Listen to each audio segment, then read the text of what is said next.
Bonjour, aujourd'hui on s'attaque à une loi assez glaciale sur la richesse, une loi qui vient vraiment bousculer tout ce qu'on croit savoir sur le succès. L'idée c'est que les règles du jeu, elles sont peut-être très très différentes de celles qu'on nous a apprises. Et voilà, c'est la phrase clé, la thèse centrale, un peu dérangeante, qu'on va décortiquer ensemble.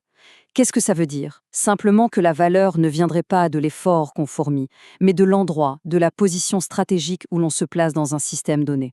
C'est un vrai changement de paradigme. Alors pour commencer, on va plonger direct dans le vif du sujet. On va s'attaquer à une croyance qui est vraiment vraiment ancrée dans nos sociétés, le fameux mythe du mérite. Cette idée si rassurante que le travail acharné, l'honnêteté, tout ça, ça mène forcément inévitablement à la réussite. Cette promesse, on nous la répète depuis qu'on est tout petit. C'est une belle histoire et elle est bien utile pour que la société tourne. Sauf que la réalité du terrain, elle est souvent bien plus nuancée. On voit tous les jours des gens incroyablement talentueux qui restent dans l'ombre, des employés d'une loyauté sans faille qui sont pourtant remplaçables. Il y a un fossé, parfois vraiment douloureux, entre l'effort fourni et le résultat obtenu à la fin. Et là, attention, c'est le point vraiment crucial. Ce décalage, ce n'est pas un bug, ce n'est pas une panne du système, non. C'est le système lui-même qui est conçu comme ça. Le monde économique, ce n'est pas juste un grand chaos. C'est une structure, une véritable architecture, avec ses plans, ses fondations et ses propres règles du jeu. Ok, alors, si ce n'est pas un bug, mais une architecture, la question c'est comment elle fonctionne, cette architecture? Si le mérite n'est pas la règle numéro un, quelles sont les vraies règles du jeu pour créer de la richesse? Et voilà la fameuse loi, formulée de manière très directe. En clair, la plus grosse part du gâteau ne va pas à la personne qui fait le travail, même si elle le fait à la perfection. Elle va à celle qui a défini le cadre, les règles, le terrain de jeu. Au fond, c'est une question de contrôle, bien plus que de compétence. Il y a une métaphore qui illustre ça parfaitement. On a tendance à voir le monde un peu comme une salle de classe. On travaille bien, on a une bonne note. C'est moral, c'est basé sur le mérite. Mais en réalité, le monde ressemble beaucoup plus à un échiquier. Et sur un échiquier, la valeur d'une pièce, ça ne dépend pas de son courage. Ça dépend de sa position, de sa capacité à contrôler des cases. Un pion, même le plus courageux du monde, ça reste un pion. Alors, une fois qu'on a compris ça, ça nous amène à un changement de perspective fondamental. Le but n'est plus seulement d'augmenter son effort, de pousser plus fort, il faut commencer à chercher autre chose. Chercher où se cache le vrai pouvoir. Et ce pouvoir, c'est le levier. Et ça, c'est un vrai basculement mental. La question à se poser n'est plus comment est-ce que je peux travailler encore plus dur. La vraie question devient où est-ce que je peux trouver un levier?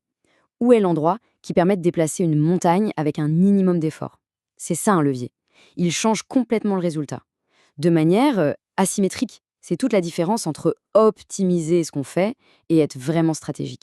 Je sais, tout ça peut sembler un peu froid, peut-être même cynique.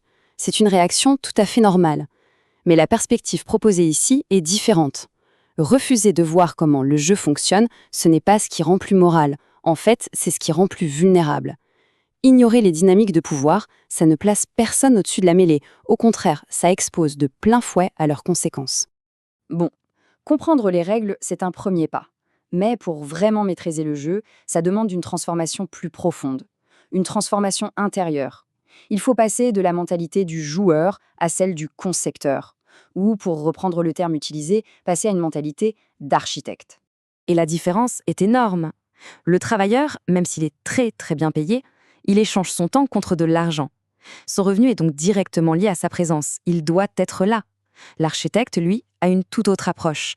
Il pense en termes de systèmes, de mécanismes qui tournent tout seuls. Son but, ce n'est pas d'être indispensable. Au contraire, c'est de construire une structure qui continue de fonctionner même quand il n'est pas là. Voilà une autre distinction qui est absolument capitale. D'un côté, il y a la compétence. Elle permet de créer un revenu, souvent ponctuel. De l'autre côté, il y a la propriété d'un système, d'une plateforme, d'un actif. Et ça ne crée pas juste un revenu, ça crée un flux continu. Le revenu dépend d'une action. Le flux, lui, dépend de la structure en place. Et donc, la question ultime, celle que l'architecte se pose sans cesse, c'est celle-ci. C'est ça le test, c'est le point de bascule. Tant que tout repose sur une action directe et répétée de notre part, on est dans la logique du travailleur. Le grand changement, il arrive quand on commence à bâtir des systèmes qui répondent à cette question. Alors, pour finir, allons un peu plus dans le concret. Ça veut dire quoi exactement, posséder le jeu, au lieu de simplement y participer? Quels sont les points de contrôle vraiment stratégiques aujourd'hui? Eh bien les voilà, les véritables leviers de notre époque.